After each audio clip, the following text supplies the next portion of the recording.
সেটা সেখানে জারি করেছি। এই সময় আপনারা গেলে অসুবিধা হবে, আপনাদের যেতে দিলে অন্যদেরও যেতে দিতে হবে, এবং এটা এলাকার পরিস্থিতিটাকে আরো জটিল করে তুলবে। আমাদের একটু সহযোগিতা করে। পুলিশ বলেছে পুলিশের সঙ্গে তো ঝগড়া করার ব্যাপার না।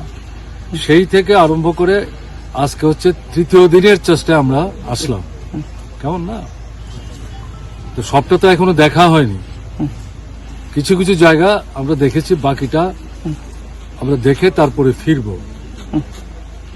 যাই আমরা দেখেছি, বাড়ির যারা মালিক, মহিলা পুরুষ নির্বিশেষে, তাদের কথা থেকে যেটা বোঝা যাচ্ছে, এই আক্রমণ যা সংঘটিত হয়েছে এটা স্বতঃস্ফূর্ত না, পূর্ব পরিকল্পিত, এবং যারা এই দলবদ্ধভাবে এগিয়ে আসছিলেন তাদের হাতে দা, অন্যান্য অস্ত্রাদি এগুলো যেমন ছিল, আর স্লোগান দিচ্ছিল আপনার এই রামের নামে, জয় শ্রীরাম।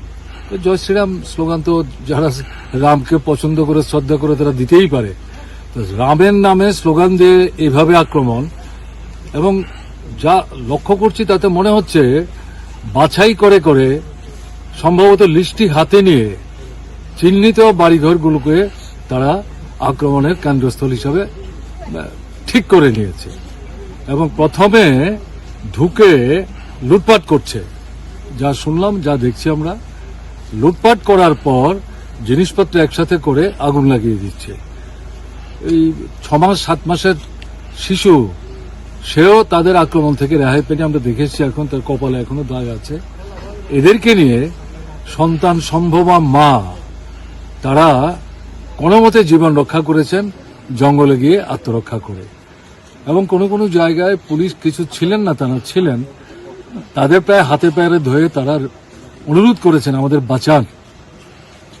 পুলিশ বলেছে আপনারা একটু শান্ত হন, বাড়িটা ছেড়ে একটু দূরে যান, ওখানে আমরা আপনাদের দেখভাল করব। কিন্তু আক্রমণ প্রতিহত করার জন্য পুলিশ কোনো কার্যকরী ভূমিকা নিতে পারেনি। হতে পারে তাদের সংখ্যা কম, তারা ওভার পাওয়ার্ড হয়ে গেছে।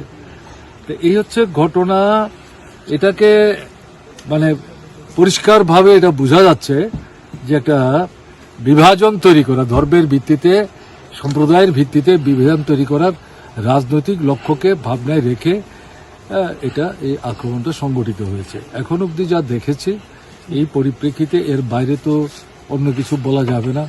এটা যা বললাম এটা আমার তৈরি করা কথা না, এখানে যতগুলো বাড়ি দেখেছি, কথা বলেছি, তাদের যে কথা, তাদের হয়ে এটা আমি তুলে দিলাম।